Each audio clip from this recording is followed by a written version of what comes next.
Sisi. Shalom. Selamat sore. Gimana kabarnya hari ini? Saya percaya di dalam Tuhan kita akan selalu mendapatkan sukacita. Amin. Dan hari ini yuk, mari sama-sama saya mau mengajak kita semua untuk menyatukan hati kita. Kita masuk ke dalam ibadah kita hari ini.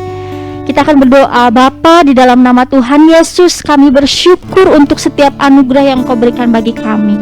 Dan hari ini Tuhan, kami anak-anak-Mu datang Tuhan untuk memuji, menyembah Engkau, beribadah kepada Engkau, mendengarkan setiap isi hati-Mu ya Tuhan. Pimpin setiap kami Tuhan, di dalam kami beribadah ya Bapa. Pakai setiap kami ya Tuhan, untuk kami melakukan kebenaran-kebenaran daripada firman-Mu ya Tuhan. Ya Bapa, kami siap untuk memuji, menyembah Engkau. Kami siap untuk meninggikan Engkau, memuliakan nama Engkau. Mari setiap kita yang siap untuk memuji Tuhan, sama-sama kita katakan amin. Tuhan adalah gunung batu keselamatan kita. Karena itu kami mau berdoa, kami mau bernyanyi bahwa hati kami percaya Tuhan.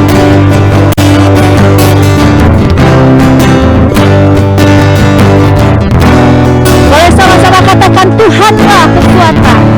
Tuhanlah kekuatan dan rasmu-Ku. Ya gunung batu dan keselamatanku. Hanya padamu hatiku percaya. Dan Kau menara, telah menara dan tetap berlindung. Kami mau bersyukur Tuhan. Mau selalu bersyukur sebab cinta-Mu padaku akan pernah berubah. Hatiku percaya walau bumi bergoncang, gunung-gunung beranjak, namun kasih setiamu tak pergi dariku. Karena Tuhan, kami percaya Yesus. Sama-sama katakan Tuhanlah, Tuhanlah kekuatan dan rasmu-Ku. Dia gunung batu, Dia gunung batu dan keselamatanku. Hanya padamu, hanya padamu hatiku percaya. Telah menara dan tetap berlindung. Kita sama-sama, kita selalu bersyukur sebab cinta-Mu padaku takkan pernah berubah. Hatiku percaya walau bumi bergoncang, gunung-gunung beranjak, namun kasih setiamu tak pergi dariku. Ku mau selalu bersyukur sebab cinta-Mu padaku takkan pernah berubah. Hatiku percaya walau bumi bergoncang, gunung-gunung beranjak, namun kasih setiamu tak pergi dariku. Mari sama-sama kita memuji Tuhan, karena Dia gunung batu kita. Kami percaya Tuhan kasih setia-Mu di sepanjang kehidupan kami Tuhan.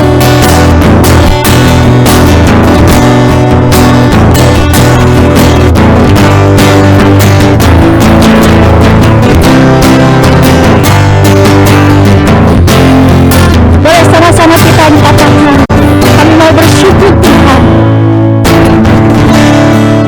Selalu bersyukur sebab cinta-Mu padaku akan pernah berubah. Hatiku percaya walau bumi bergoncang, gunung-gunung beranjak, namun kasih setiamu tak pergi dariku. Nyatakan dengan lagi-lagi, katakan ku mau selalu bersyukur sebab cinta-Mu padaku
God. Kasih setiamu selalu menyertai kami Tuhan. Karena itu kami mengatakan Tuhan, sungguh indah Tuhan, sungguh indah setiap pengorbanan yang Kau berikan bagi kami Tuhan. Yes Jesus.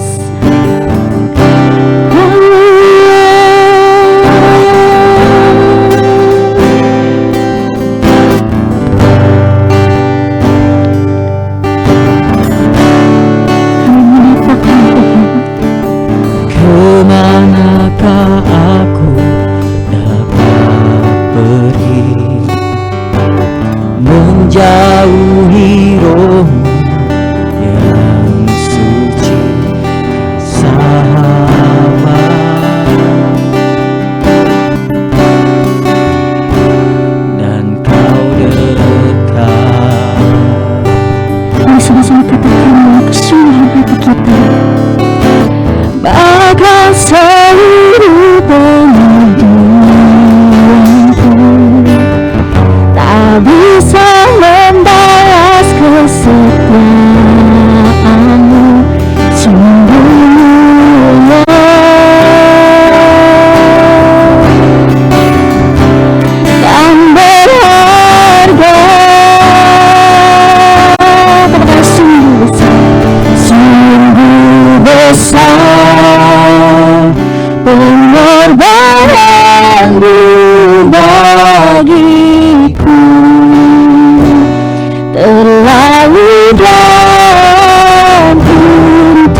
besar pengorbanan Tuhan dalam kehidupan kita.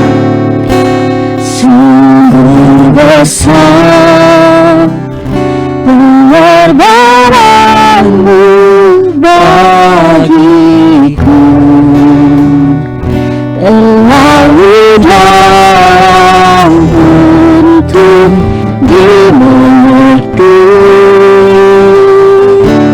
Sungguh besar,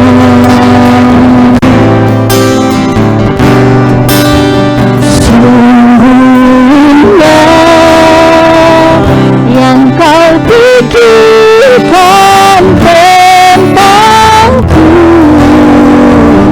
tak terselami bagiku. Sungguh indah, sungguh indah benar Tuhan, sungguh besar pengorbananmu Tuhan, sungguh besar pengorbananmu bagiku, terlalu dalam untuk dimengerti. Sungguh besar, sungguh indah yang kau pikirkan tentangku, tak terselami bagiku. Sungguh indah, sungguh indah, sungguh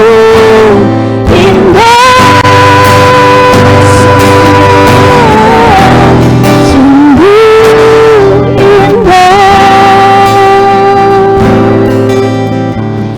Benar Tuhan, sungguh indah pengorbanan-Mu bagi kami, bagi setiap kami Tuhan.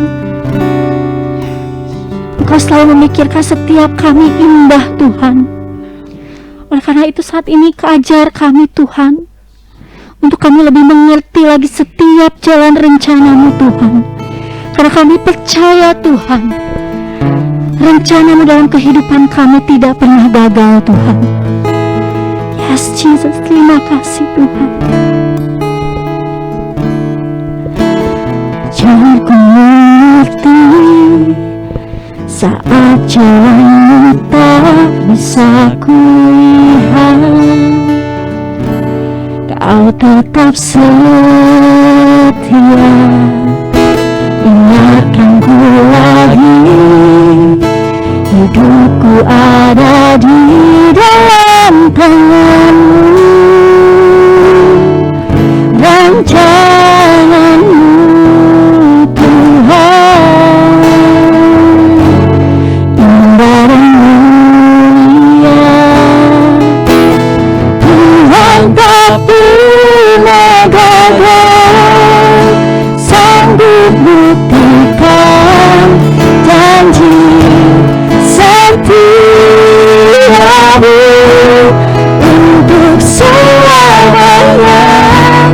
Imanku berkata, Tuhan tak pernah gagal. Yesus Tuhan, katakan bersama-sama ajar setiap kami Tuhan, untuk kami lebih mengerti. Ajarku mengerti saat jalan-Mu tak bisa kulihat.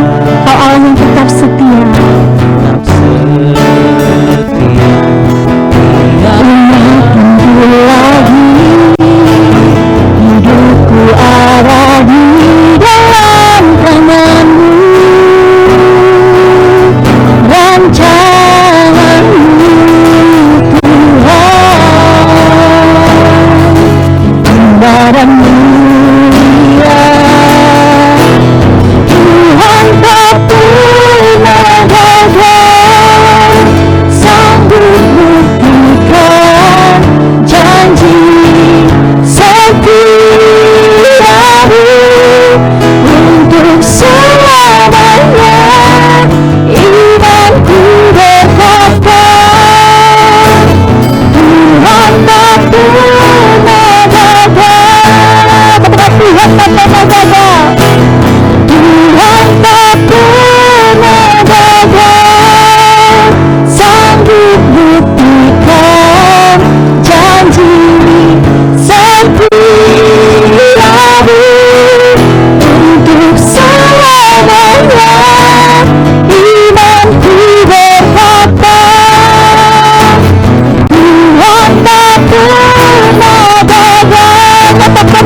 kepercayaan kami, iman kami.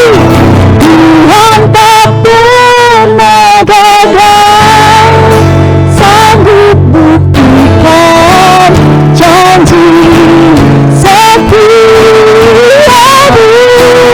untuk selamanya. Imanku berkata, Tuhan tak pernah gagal, Tuhan tak pernah gagal, sanggup buktikan janji setiamu untuk selamanya. Imanku berkata, Tuhan tak pernah gagal. Tuhan tak pernah gagal. Tuhan tak pernah gagal. Tuhan tak pernah gagal. Tuhan tak pernah gagal. Yes Tuhan, benar Tuhan, Engkau tak pernah gagal dalam merancangkan setiap rencana-rencanamu untuk kami Tuhan. Dan saat ini Tuhan, kami tahu Tuhan, Engkau Allah yang selalu menggenapi setiap janji-janjimu. Dengan iman kami katakan kami percaya Tuhan. Dan hari ini, saat ini, kami bersama-sama akan mendengarkan setiap janji-janjimu ya Tuhan melalui firman-Mu. Buka hati kami Tuhan. Biarkan hati kami menjadi tanah yang gembur untuk Engkau taburi setiap firman-Mu Tuhan. Sehingga setiap firman yang kami dengarkan saat ini Tuhan, dapat kami lakukan dengan benar ya Tuhan dalam kehidupan kami. Terima kasih Tuhan, terima kasih Bapa, kami siap untuk mendengarkan setiap janji-janji dari firman-Mu Tuhan. Di dalam nama Tuhan Yesus, mari setiap kita katakan amin.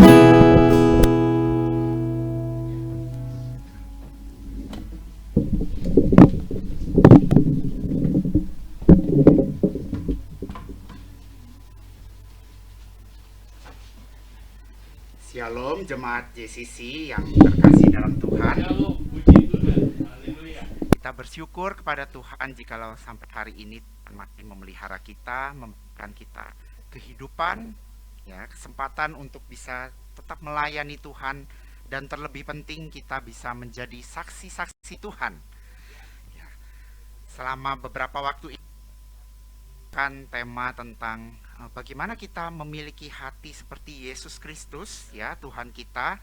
Bagaimana kita bisa melaksanakan misinya, bagaimana kita bisa hidup secara konsisten, ya, bukan hanya kadang-kadang kita menjadi saksi Tuhan, tetapi bagaimana kita itu betul-betul di dalam keseharian kita, ya, sehari-hari apa yang kita kerjakan, baik itu di hari Senin sampai Sabtu, dan bahkan di hari Minggu dan seterusnya, ya. Jadi tidak ada apakah ada integritas di dalam diri kita, di dalam sikap hati kita, begitu, ya. Jadi tema kita pada hari ini adalah 3 sikap seorang saksi yang berhasil. Ya, kita akan merenungkan bersama firman Tuhan dari Yohanes pasal yang keempat. Ya, ini adalah satu bagian yang mungkin kita sudah sering dengar. Ya, ini satu cerita yang cukup panjang. Ya, bagaimana Tuhan Yesus sendiri, ya, kita mau melihat bagaimana tokoh utamanya di cerita ini adalah Tuhan Yesus tentunya, tetapi bagaimana juga orang di sekitarnya, begitu, ya. Jadi mari kita bersama-sama, jikalau Bapak Ibu Saudara punya Alkitab di rumah, ya, ataupun dimanapun saudara berada bisa dibuka, ya. Saya akan membacakannya buat kita semua secara perlahan-lahan. Jikalau nanti ada ayat-ayat di layar yang ada garis bawah ataupun sedikit lebih tebal, itu adalah yang penting untuk kita renungkan bersama-sama, begitu, ya. Mari kita bersama-sama memperhatikan Yohanes pasal yang keempat ini. Kita akan membaca ayat yang pertama sampai 42. Ya, mari kita bersama-sama menyimak firman Tuhan demikian. Ketika Tuhan Yesus mengetahui bahwa orang-orang Farisi telah mendengar bahwa ia memperoleh dan membaptis murid lebih banyak daripada Yohanes, meskipun Yesus sendiri tidak membaptis melainkan murid-muridnya, ia pun meninggalkan Yudea dan kembali lagi ke Galilea. Ia harus melintasi daerah Samaria. Maka sampailah ia ke sebuah kota di Samaria yang bernama Sikar, dekat tanah yang diberikan Yakub dahulu kepada anaknya Yusuf. Di situ terdapat sumur Yakub. Yesus sangat letih oleh perjalanan, karena itu ia duduk di pinggir sumur itu. Hari kira-kira pukul 12. Maka datanglah seorang perempuan Samaria hendak menimba air. Kata Yesus kepadanya, "Berilah aku minum." Sebab murid-muridnya telah pergi ke kota membeli makanan. Maka kata perempuan Samaria itu kepadanya, "Masakan engkau seorang Yahudi minta minum kepadaku, seorang Samaria?" Sebab orang Yahudi tidak bergaul dengan orang Samaria. Jawab Yesus kepadanya, "Jikalau engkau tahu tentang karunia Allah dan siapakah dia yang berkata kepadamu, 'Berilah aku minum,' niscaya engkau telah meminta kepadanya dan ia telah memberikan kepadamu air hidup." Kata perempuan itu kepadanya, "Tuhan, engkau tidak punya timba dan sumur ini amat dalam. Dari manakah engkau memperoleh air hidup itu? Adakah engkau lebih besar daripada bapa kami Yakub yang memberikan sumur ini kepada kami dan yang telah minum sendiri dari dalamnya, ia serta anak-anaknya dan ternaknya?" Jawab Yesus kepadanya, "Barang siapa minum air ini, ia akan haus lagi. Tetapi barang siapa minum air yang akan kuberikan kepadanya, ia tidak akan haus untuk selama-lamanya.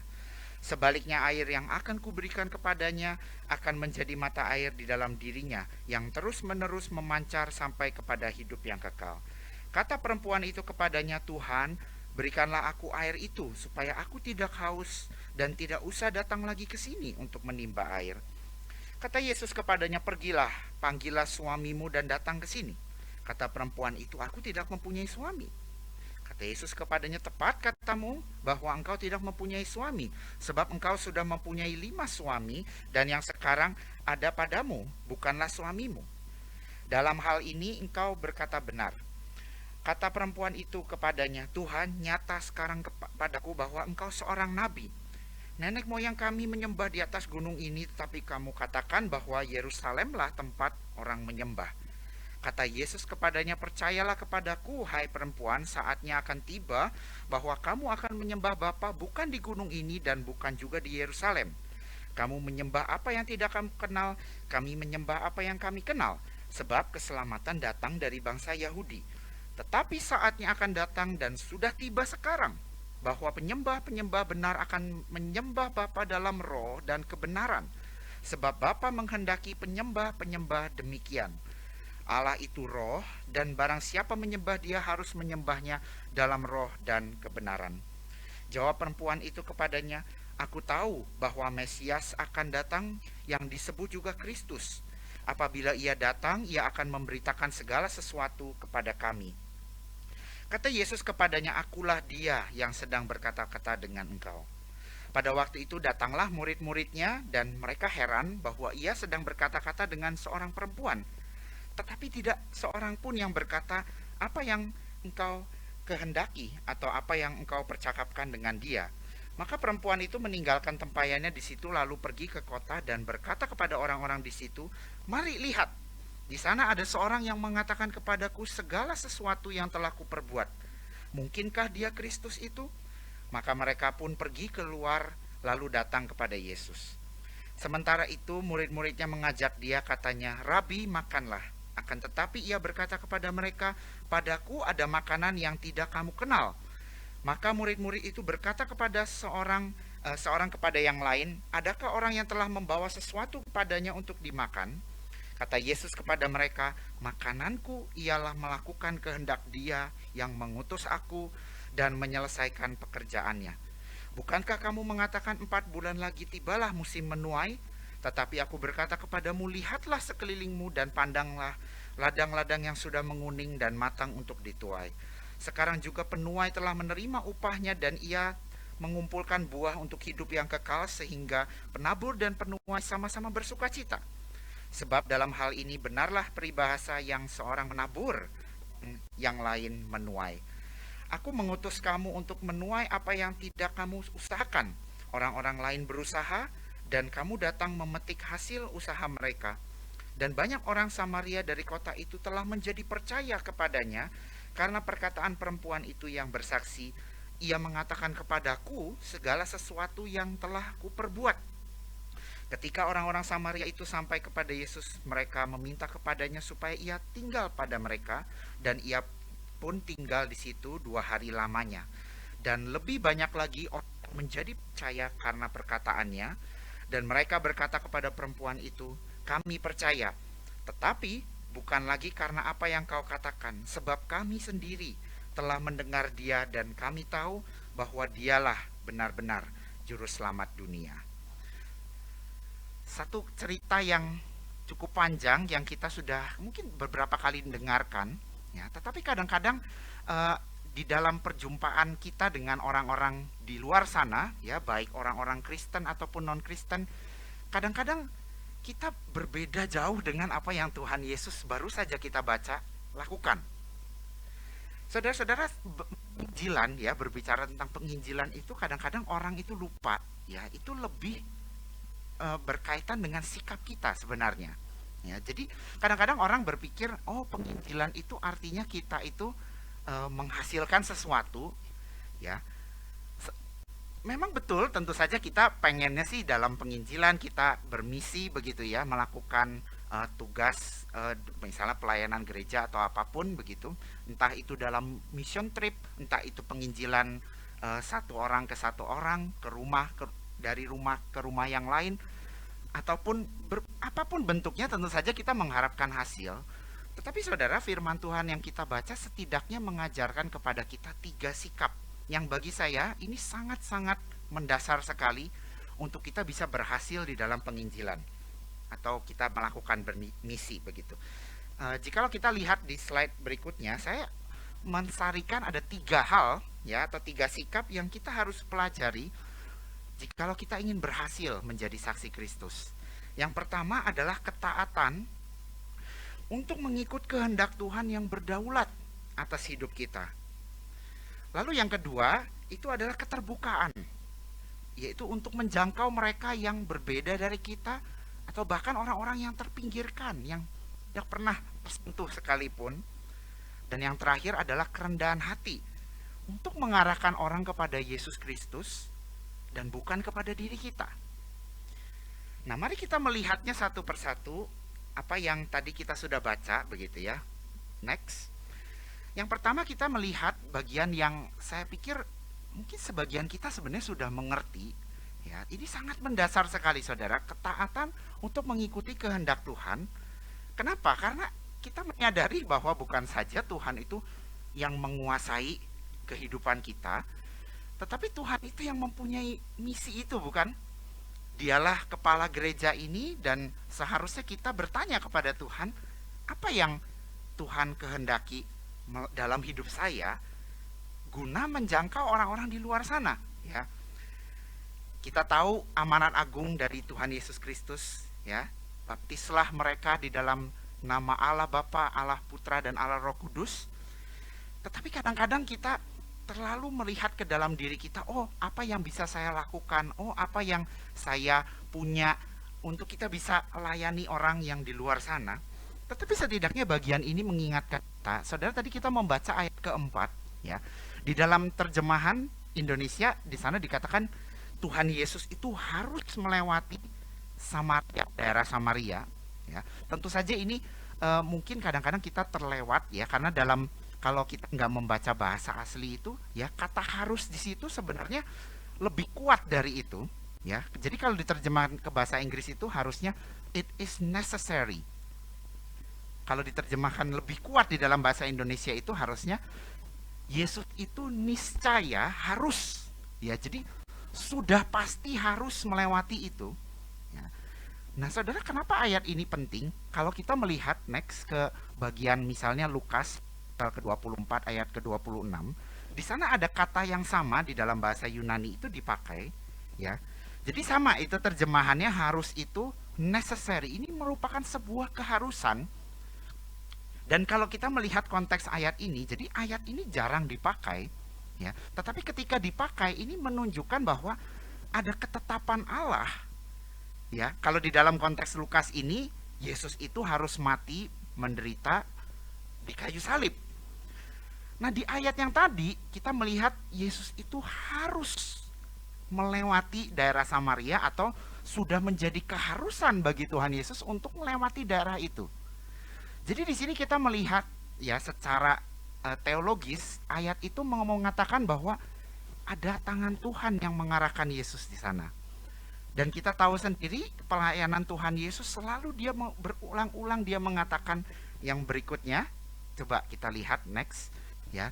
Di ayat 34 di Yohanes pasal yang keempat tadi kita melihat ayat ini. Yesus berkata, "Makananku ialah melakukan kehendak Dia yang mengutus aku dan menyelesaikan pekerjaannya." Lalu saya kutip beberapa ayat di situ, ada Yohanes pasal 5 ayat 30, ayat 6 pasal 38, 14 ayat 31. Di sana perkataan bahwa Yesus itu datang ke dunia ini untuk melakukan kehendak Bapa, diulang berkali-kali. Nah, saudara, kalau Tuhan Yesus saja selalu tidak pernah lupa tujuan dia ada datang ke dunia, yaitu ketika dia bermisi untuk menjangkau orang-orang yang terhilang itu, domba-domba yang tidak bergembala dan orang-orang yang sudah nggak tahu kehilangan arah. Dia mengingat selalu untuk apa dia datang. Dan berkali-kali kita melihat di pelayanan Yesus juga kadang-kadang dia ketika kita ingat misalnya dia menyembuhkan orang banyak, mengusir setan, wah dia selalu kemudian mendapat banyak ini ya, banyak penonton ceritanya atau fans-fans yang kemudian waduh minta Tuhan Yesus, aduh tembuhkan saya dong, datang ke tempat saya dong, wah makin banyak ya. Ini kita melihat misalnya di Markus pasal yang pertama di sana, tapi Tuhan Yesus bilang apa? Dia bukannya melayani mereka, dia menjauh. Kenapa dia melakukan begitu? Di sana dikatakan kalau kita ingat bagian tersebut, aku melakukan kehendak Bapa.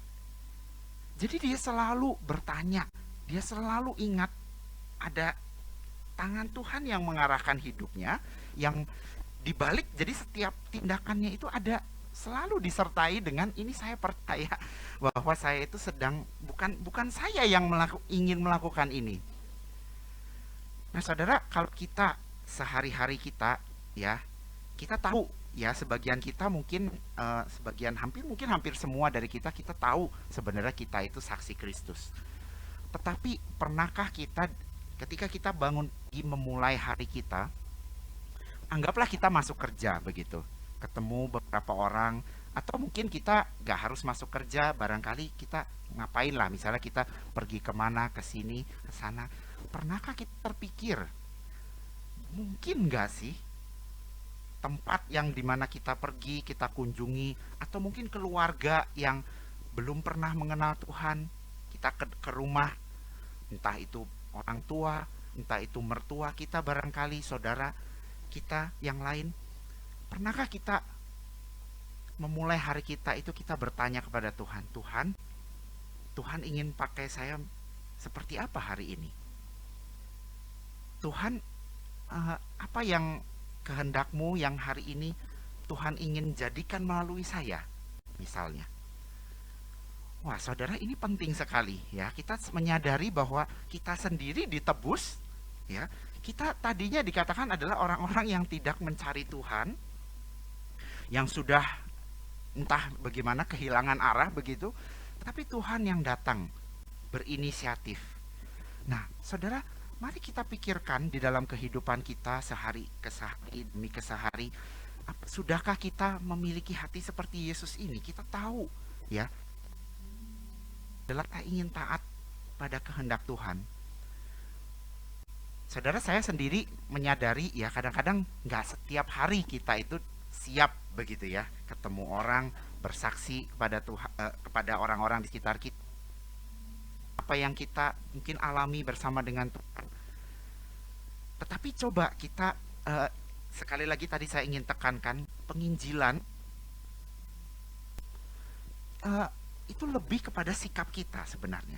Nah, yang namanya sikap itu kan tidak mungkin dibangun dalam semalam ya, dalam waktu semalam, dalam waktu yang singkat ya. Tentu saja namanya sikap itu muncul dari kebiasaan ya, dari satu tindakan yang kita lakukan secara konsisten terus-menerus. Tetapi saudara, sikap seperti ini sangat-sangat penting ya. Karena itu coba ya, diusahakan dari hari ke hari, coba kita kadang-kadang kita sering ya mendoakan doa Bapa kami, jadilah kehendakmu di surga dan seperti di bumi, begitu kira-kira ya. Kita mengingat seperti itu, ya coba kita dari Tuhan nyatakan dalam hidup kita adalah ini, kita menjadi saksinya, kita bisa menjadi saksi Tuhan dimanapun kita berada. Nah saudara, itu yang pertama yang saya ingin catat di sini ya melalui bagian ini. Lalu yang kedua saudara, mari kita melihat next. Kita ingin melihat sebenarnya di sini Tuhan Yesus juga mengajarkan satu sikap yang sangat penting, yaitu keterbukaan untuk menjangkau mereka yang berbeda dari kita dan yang pinggir sekalipun. Saudara perhatikan apa yang Yesus ketika dia bertemu dengan perempuan Samaria itu.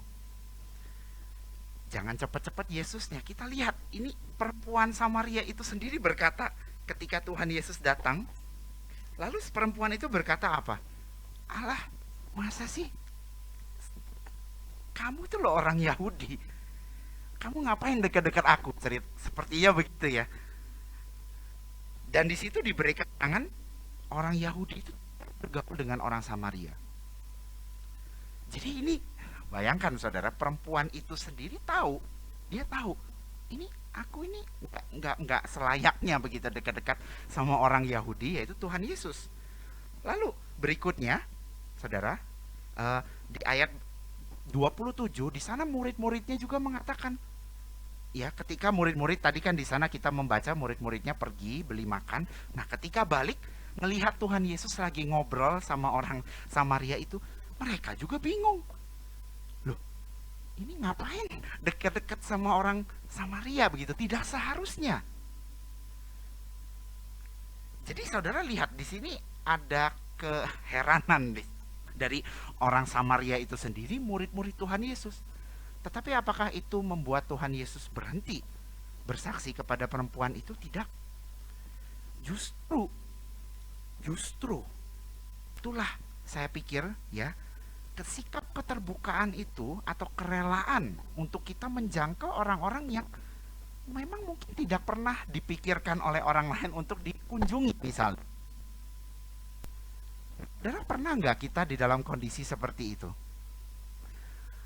Saudara, ini saya baru saja kembali dari Amerika Serikat. Mungkin masalah tentang rasisme ataupun apa ya, perbedaan tentang kalau di Amerika itu konteksnya orang kulit putih.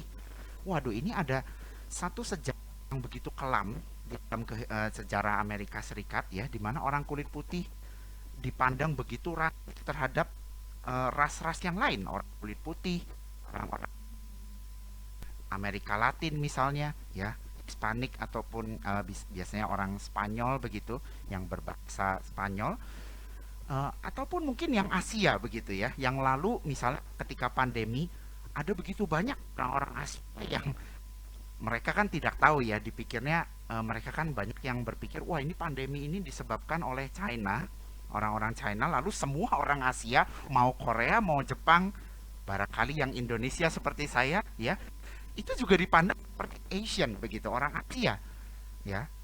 Padahal mereka kan nggak tahu ya, saya Indonesia pokoknya kelihatannya oh ini pokoknya rambutnya hitam ya, seperti ini begitu, semuanya kelihatannya sama begitu. Ini masalah ras sampai hari ini itu begitu luar biasa panasnya. Saudara, mungkin di Indonesia sendiri kita tahu ya, kita memiliki sejarah juga yang kurang baik, misalnya antara orang pribumi dengan orang Chinese begitu ya, orang Tionghoa. Nah saudara, ini selalu ya saya perhatikan di mana-mana itu selalu ada semacam ini. Dan sadar atau tidak, kita gereja juga di dalam gereja sendiri sering kali ini terjadi. Nah saudara, bagaimana kita sebagai saksi-saksi Kristus itu memperhatikan hal seperti ini? Coba kita telusuri lebih jauh ya, kenapa Tuhan Yesus sebenarnya tidak mau kita itu memandang muka seperti itu. Coba kita lihat di ayat ke-23 di Yohanes pasal keempat ini. Di sana Tuhan Yesus mengatakan ke perempuan Samaria itu, dia mengatakan tetapi saatnya akan datang dan bahkan sudah tiba sekarang bahwa penyembah-penyembah yang benar akan menyembah Bapa dalam roh dan kebenaran. Bukan dalam gaya orang Samaria, ya tadi di sana misalnya orang Samaria itu beribadah di Gunung Gerizim misalnya.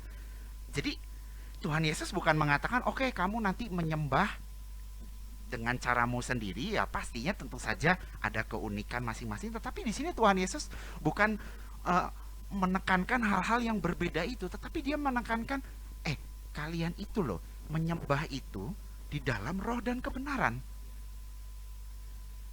Nah, para penafsir di sini mengatakan sebenarnya di dalam roh itu, ya, tentu saja karena itu berhubungan dengan bagaimana kita ini loh, ya, kita kan manusia terdiri dari roh, begitu. Bagaimana kita, jiwa kita itu terkoneksi dengan Tuhan. Melalui itu juga, ya, di mana kita diperbarui, ya, melalui karya Roh Kudus dan melalui kebenaran yang kita terima dari Tuhan Yesus Kristus, yaitu Injil itu sendiri.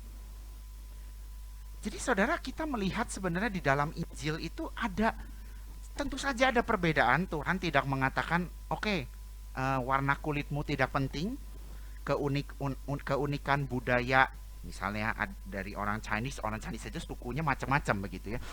Itu bukan tidak penting, tetapi Tuhan mengatakan yang paling penting itu adalah relasimu sama Tuhan.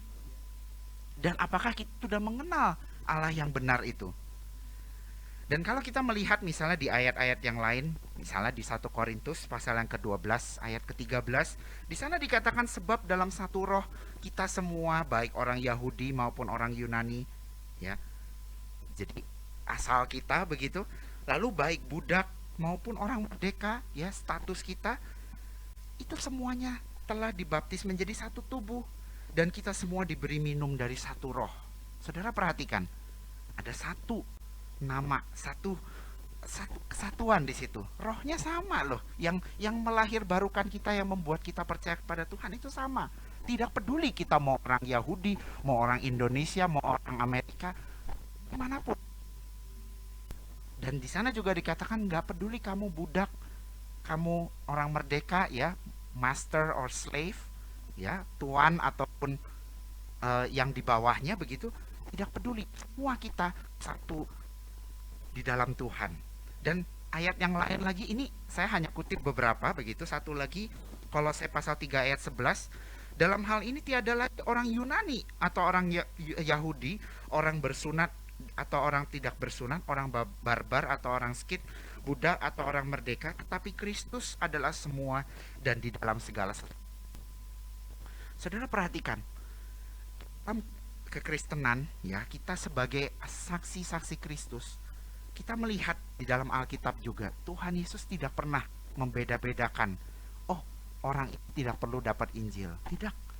Di konteks yang kita baca Yohanes pasal 4, orang Samaria itu sendiri heran sama Tuhan Yesus.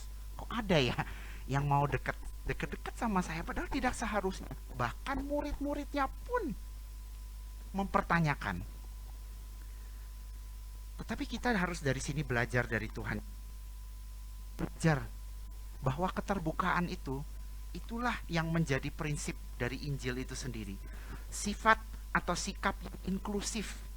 Ya, kita bukan berarti tentu saja kita percaya Tuhan Yesus mengajarkan kebenaran yang sejati, tetapi itu bukan berarti kita kemudian malah menutup pintu gereja itu dari orang-orang yang kita anggap ini nggak layak.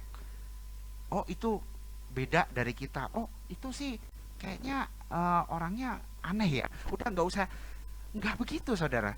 Kita melihat bahkan Tuhan Yesus itu mendatangi orang-orang yang aneh-aneh sekalipun, yang dianggap pada waktu itu sudah oleh masyarakat, wah ini udah hopeless, nggak ada harapan lagi. Tapi tidak bagi Tuhan Yesus. Saudara, keterbukaan ini, ya, ini menjadi kunci bagi kita. Apakah kita betul-betul memiliki hati seperti Tuhan Yesus?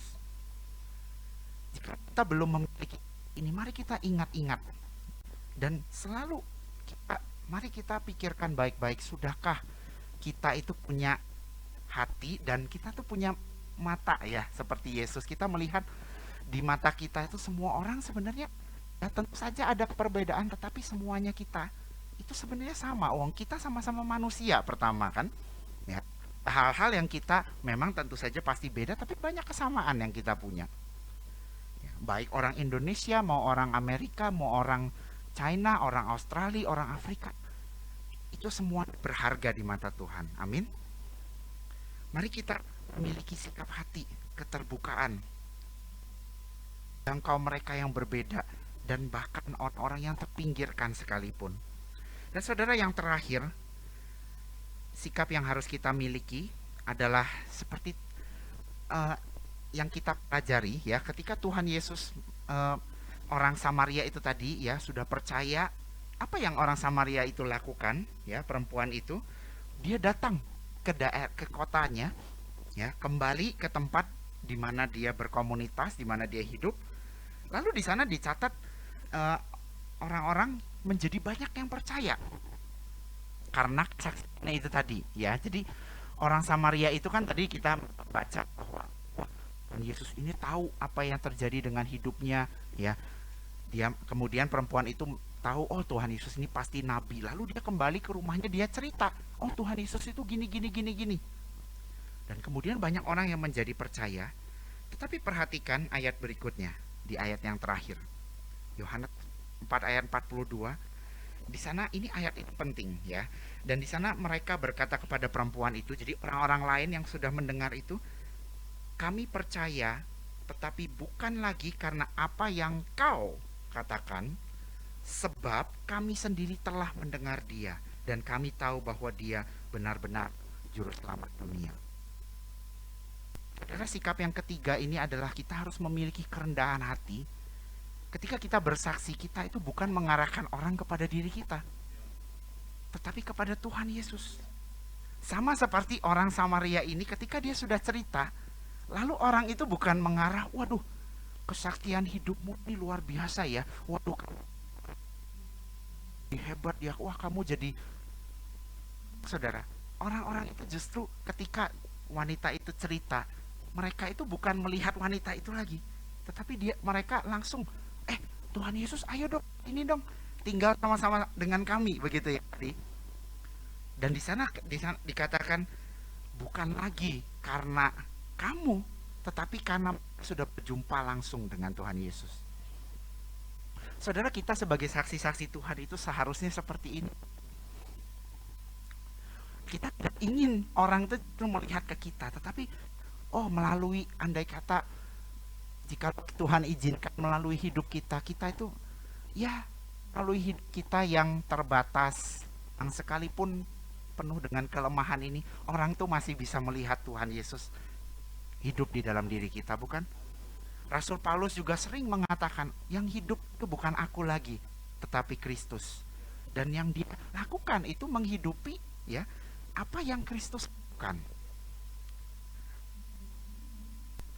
Kadang-kadang kita sebagai tidak sadar sebenarnya.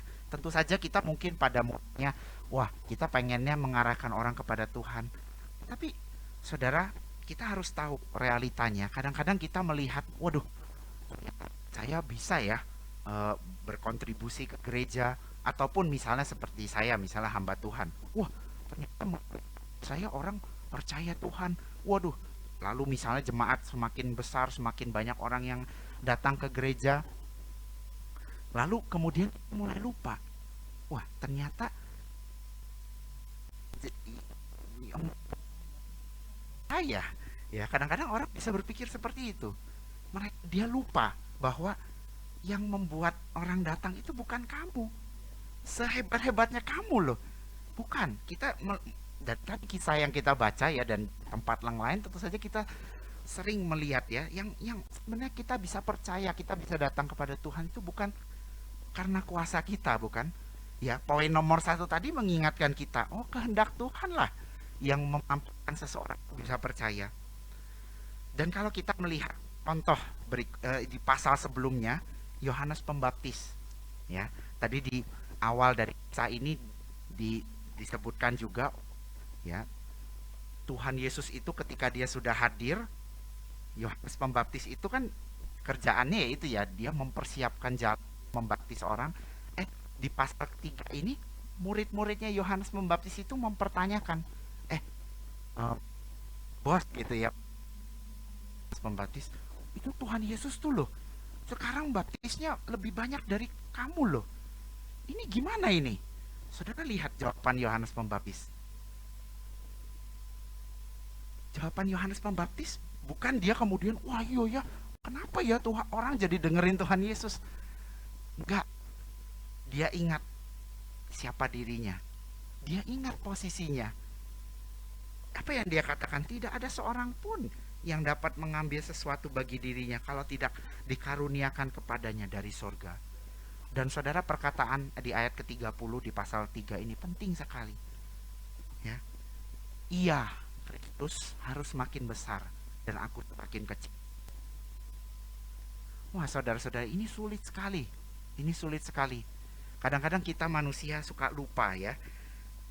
Ketika kita sudah berhasil, kita itu lupa. Aduh, ternyata pelayanan kita, apa yang kita hasilkan itu bukan, itu dari Tuhan, itu dari Tuhan. Saudara, dan ini sebenarnya ya, ketika kita itu punya hati yang sadar ya, oh kalau saya tuh bisa dipakai Tuhan mengarahkan orang kepada Tuhan, itu berkat yang luar biasa.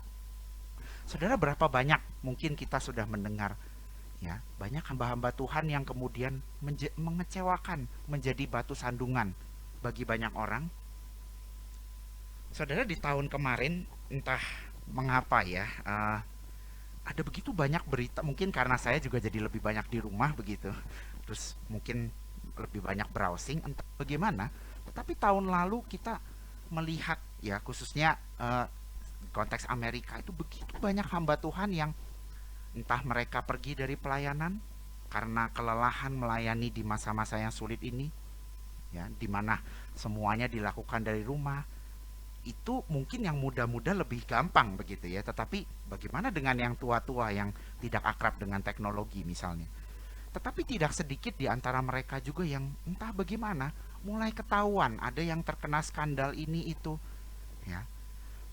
Nah, saudara bayangkan ya, tidak sedikit dari mereka itu tadinya nggak seperti itu, baik-baik saja, tetapi dari mereka ada satu dua itu yang saya baca, kemudian dikatakan begini, ketika jemaat itu sudah mulai banyak, masalah yang satu dua kali ya, satu orang ini mulai kemudian dia itu mulai sombong, dia lupa kalau pelayanannya itu dikasih Tuhan ya. Kemudian ada ceritanya, pada waktu itu saya mendengar kisahnya, ada seseorang yang kemudian memberi nasihat kepada dia. Besokan harinya setelah diberi nasihat itu, si orang ini ya, yaitu staf di gereja itu, langsung dipecat. Kenapa? Karena dituduh menyebarkan ajaran sesat oleh si pendeta ini, pendeta senior ini. Saudara, itu hanya satu secuplik saja, tetapi saya ketika mendengar seperti itu, kenapa ya orang ini sebegitu takutnya begitu diberi nasihat, atau kenapa ya sampai sebegitunya? Sepertinya tidak ada orang yang sudah bisa menyentuh dia begitu.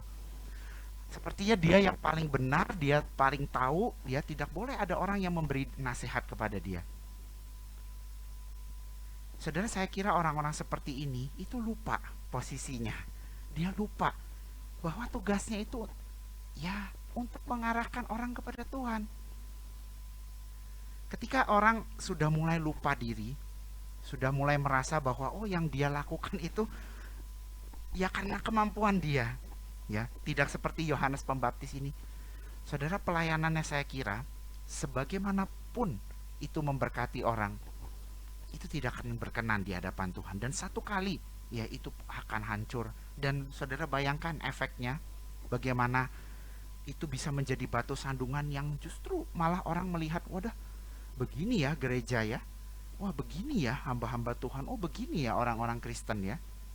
Dan akhirnya getahnya itu kemana-mana gitu. Orang Kristen yang lain yang mungkin yang baik-baik itu jadi kena begitu semuanya. Saudara, saya pernah mendengar gitu ya, orang Kristen itu seperti hidup di akuarium, ya. Dan orang-orang di luar sana, dunia itu yang ada di sekitar kita, melihat setiap gerak-gerik kita. Karena itu saudara, eh, ketika kita menjadi saksi Tuhan, sikap itu, ketiga sikap tadi ya, kalau kita bisa melihat ringkasan ini, next. Saudara, tiga sikap ini itu betul-betul mendasar ya. Dan firman Tuhan ini mengingatkan kepada kita, kalau kita tidak memiliki ketaatan kepada kehendak Tuhan, kalau kita tidak mempunyai keterbukaan untuk menjangkau siapapun, bahkan orang-orang yang berbeda, dan kalau kita tidak mempunyai kerendahan hati ya, untuk melihat siapa diri kita, sehingga fokus kita itu bukan mengarahkan orang melihat diri kita, tetapi melihat Tuhan yang luar biasa itu ya, juru selamat kita. Saya kira kita akan menjadi saksi Tuhan baik dan seperti Yesus. Karena itu jemaat JCC ya, saya sendiri, mari kita bersama-sama mengingat tiga hal ini, tiga sikap sebagaimana Tuhan Yesus dan apa yang terjadi kepada orang-orang Samaria itu tadi. Mari kita ingat, Tuhanlah yang mempunyai pelayanan itu. Dan marilah kita mengabarkan Injil. Dilah saksi bagi siapapun, tidak pilih-pilih. Dan marilah kita fokus itu bukan supaya orang melihat siapa kita, tetapi orang itu bisa memiliki relasi hubungan pribadi kepada Tuhan. Mau kita melakukannya? Gaya hidup yang seperti itu. Mari kita bersama-sama berdoa.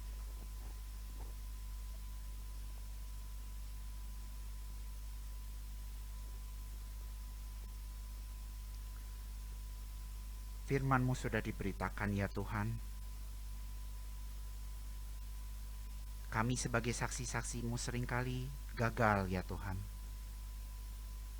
Sikap kami tidak mencerminkan Engkau Tuhan kami, tetapi sikap kami lebih mencerminkan siapa diri kami yang dulu, ataupun sikap-sikap yang seringkali menjadi nilai-nilai orang dunia yang memandang muka,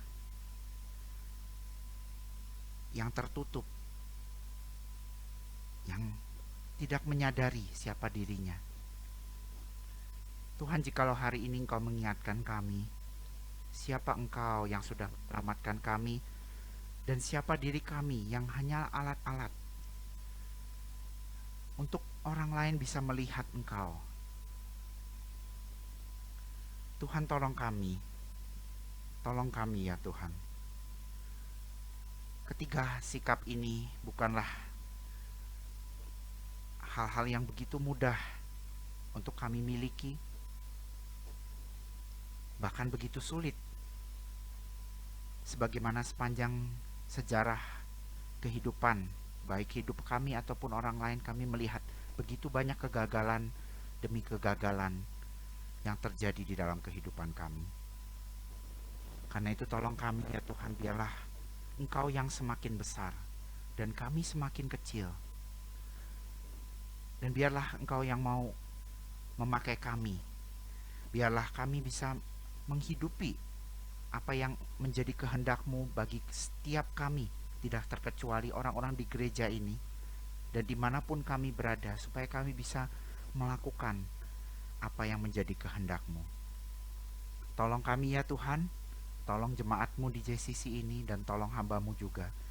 Dimanapun kami berada, kami menjadi saksi-saksi Kristus yang baik. Di dalam nama Tuhan kami Yesus Kristus, kami berdoa dan memohon kepadamu. Amin.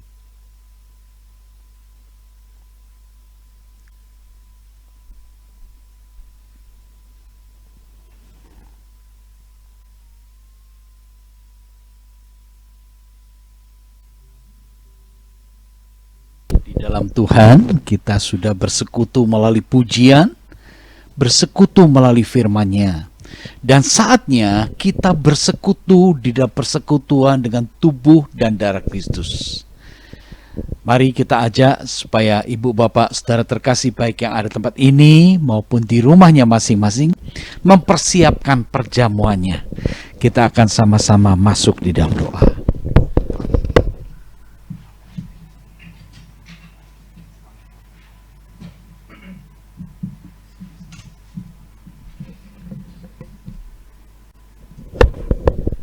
Ya, baiklah, jika kita semua sudah, kita sama-sama bangkit berdiri. Kita mau angkat roti lebih tinggi dari kepala kita dan kita masuk di dalam doa. Tuhan, kami mengucap syukur. Kembali petang hari ini kami sempat bersekutu melalui puji-pujian yang menyembah Tuhan, yang sebagai ungkapan syukur kami kepadamu. Kami juga sudah membuka hati bersekutu dengan firman-Mu yang mengingatkan kami akan perlunya kami menghargai kedaulatan Allah dan dibuktikan dengan satu sikap ketaatan akan tuntunan Tuhan, akan nasihat dan perintah Tuhan.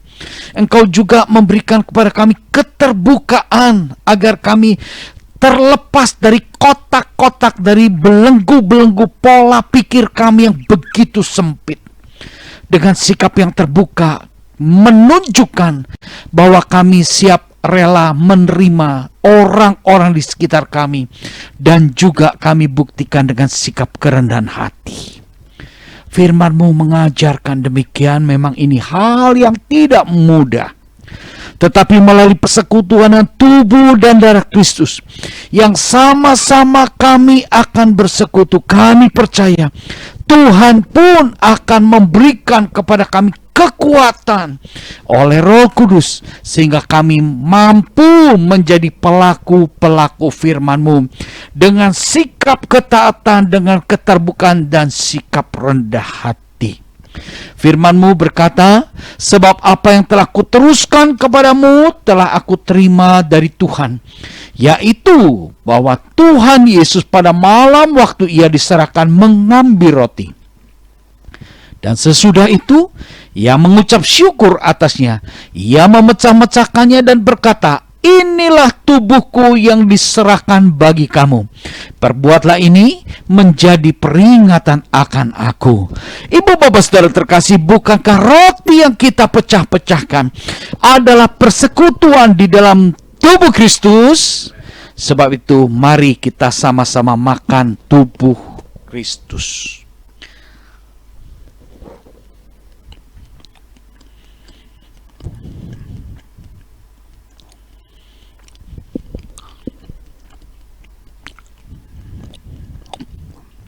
Mari kita angkat cawan lebih tinggi dari kepala kita. Demikian juga ia mengambil cawan sesudah makan, lalu berkata, cawan ini adalah perjanjian baru yang dimeteraikan oleh darahku. Perbuatlah ini setiap kali kamu meminumnya dan menjadi peringatan akan aku. Ibu bapak saudara terkasih, bukankah cawan berkat yang atasnya kita mohonkan pengampunan dan berkat adalah persekutuan di dalam darah Kristus? Sebab itu minumlah dalam nama Tuhan Yesus Kristus.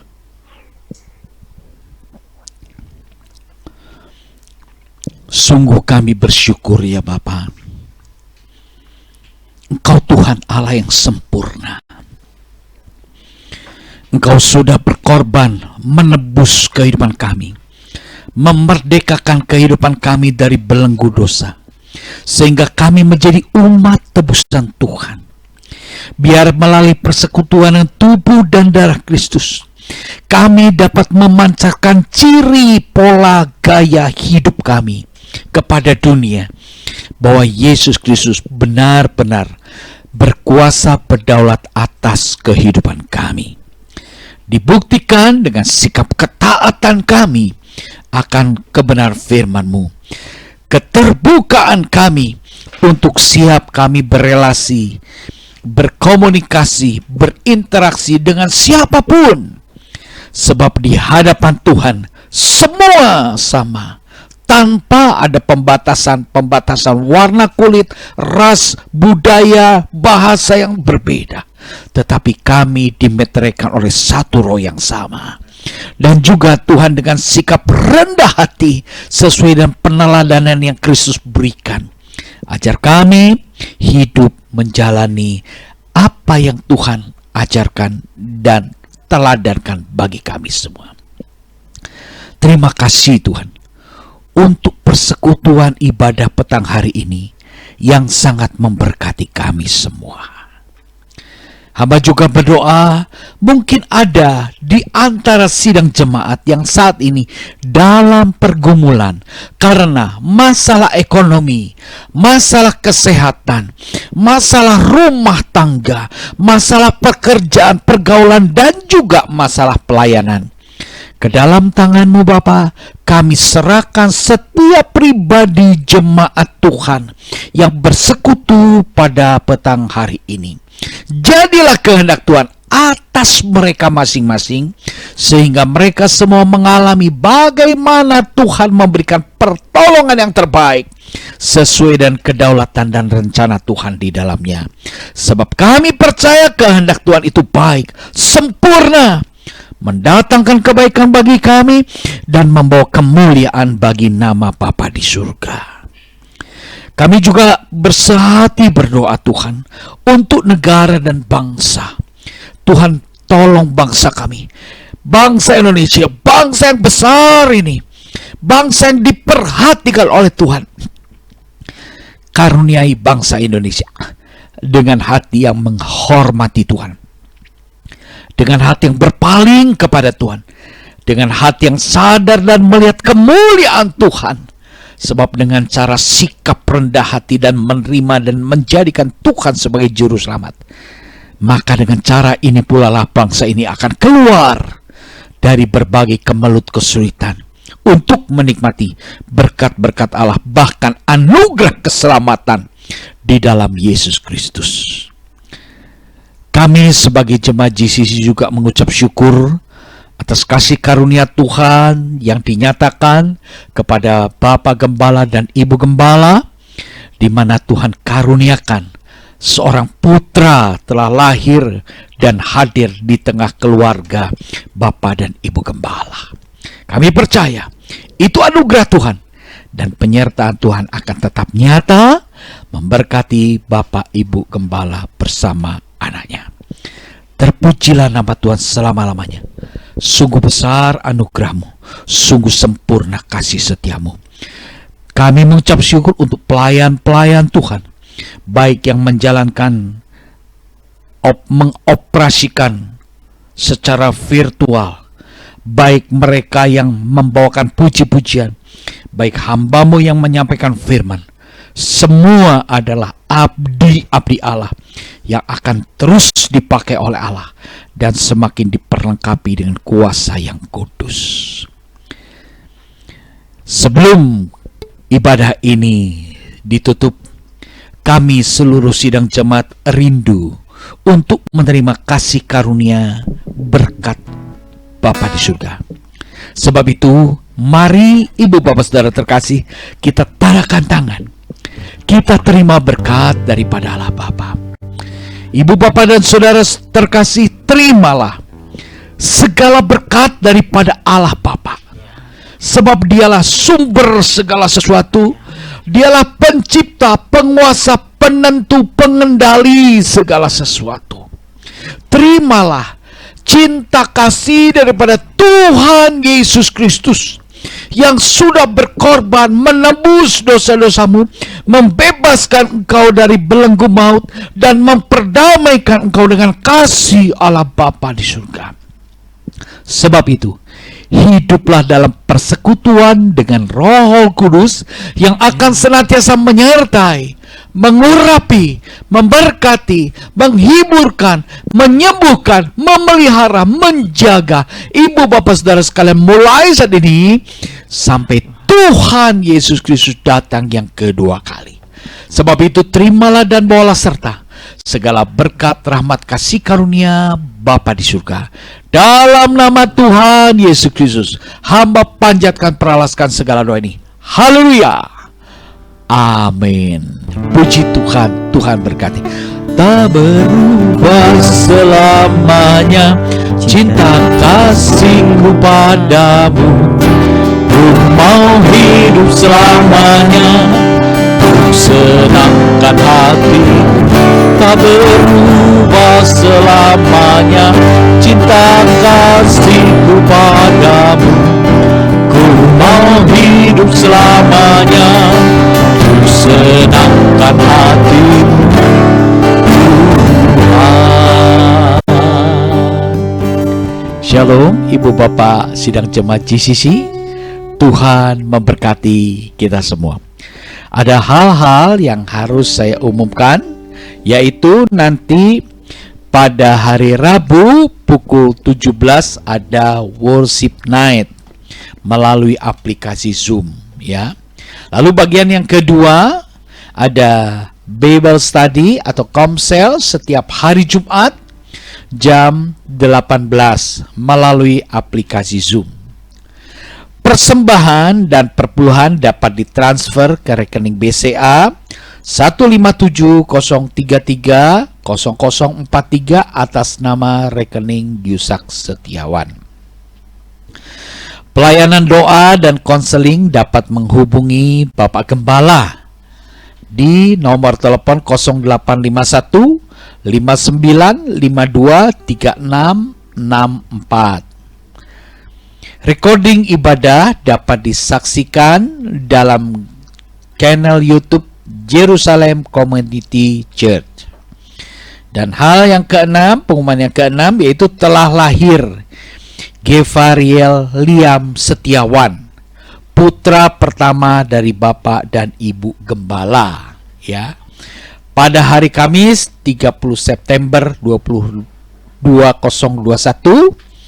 pukul 6.20 waktu Indonesia Barat. Puji Tuhan, sekian pengumuman.